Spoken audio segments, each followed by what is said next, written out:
बिस्मिल्लाहिर्रहमानिर्रहीम। अस्सलामुअलैकुम। टैंग से बनाएंगे सिर्फ 5 मिनट में बहुत ही जबरदस्त और मजेदार मीठा। इस मीठे की खास बात यह है कि हमें इसमें कोई कुकिंग नहीं करनी, कोई बेकिंग नहीं करनी और ये बहुत ही जल्दी और झटपट से तैयार हो जाता है। अब हम किस तरीके से ये मजेदार सा डेजर्ट तैयार करेंगे, इसके लिए आपको लाजमी तौर पे वीडियो को पूरा देखना होगा।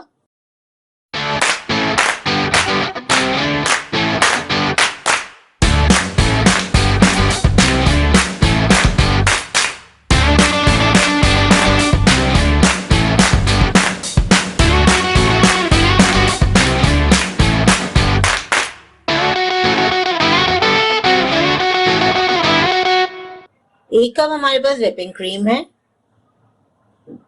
इसको हमने अच्छी तरह ठंडा कर लिया है। 1 घंटे के लिए हमने व्हिपिंग क्रीम को फ्रीजर में रख दिया था। 2 खाने की चम्मच कंडेंस मिल्क ऐड करेंगे, या आप बढ़ा भी सकते हैं कंडेंस मिल्क की क्वांटिटी। अगर आप ज्यादा मीठा पसंद करते हैं तो आप कंडेंस मिल्क की क्वांटिटी बढ़ा दीजिएगा।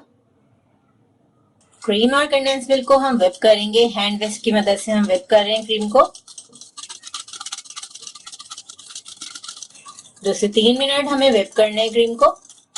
व्हिपिंग क्रीम की क्वांटिटी डबल हो चुकी है, आप देख सकते हैं। इससे ज्यादा हम बीट नहीं करेंगे। वैसे आप हैंड विस्क की जगह मशीन बीटर भी यूज कर सकते हैं। अब हमने इसे बीट कर लिया है। यहाँ पे हम मौसम्बी फ्लेवर में यूज कर रहे हैं टैंग। आप चाहें तो ऑरेंज या पाइनएप्पल, जो भी आपको पसंद हो, आप यूज कर सकते हैं। अब हम इसमें ऐड करेंगे 2 टेबलस्पून टैंग।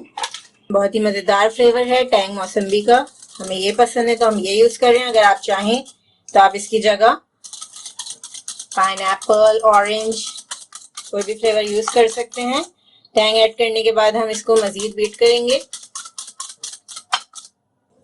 1 से 2 ड्रॉप हम इसमें ऑरेंज फूड कलर ऐड कर रहे हैं। ये बिल्कुल ऑप्शनल है, अगर आप ऐड करना चाहें तो कीजिएगा, वरना आप स्किप भी कर सकते हैं। इससे अच्छा, बहुत ही अच्छा सा लाइट ऑरेंज कलर आ जाएगा क्रीम का। क्रीम को हमने व्हिप कर लिया अच्छी तरीके से। मजेदार से टैंग डेजर्ट को हम सर्विंग कप्स में डाल देंगे। 2 घंटे के लिए हम इसे फ्रिज में रख देंगे ताकि ये अच्छी तरह सेट हो जाए। अगर आपको ज्यादा जल्दी है तो आप इसे फ्रीजर में आधे घंटे के लिए रख के भी सेट कर सकते हैं, लेकिन इस बात का ख्याल रखिएगा कि ये जमने ना पाए। फ्रीजर के सेंटर वाले खाने में अगर आप इसे आधे घंटे के लिए रख देंगे तो ये बहुत जल्दी से सेट हो जाएगा। बहुत ही जबरदस्त सा हमारा टैंग का मजेदार सा डेजर्ट तैयार है। आप देख सकते हैं कितना मजेदार सा सेट हो गया है। सिर्फ 5 मिनट में हमने ये मजेदार सा टैंग डेजर्ट तैयार किया है। अगर आप चाहें तो इसे ऑरेंज या मौसम्बी के साथ गार्निश करके भी सर्व कर सकते हैं, और ऐसे भी इसको सर्व किया जा सकता है। और आप ये डेजर्ट जब खाएंगे तो आपको पता चलेगा कि ये कितना मजेदार डेजर्ट है। इस रेसिपी को ज़रूर ट्राई करें क्योंकि हम बनाते हैं ख़ास आपके लिए हर रेसिपी को आसान अंदाज में। अपना ख्याल रखें और हमें अपनी दुआ में याद रखें। अल्लाह हाफ़िज़।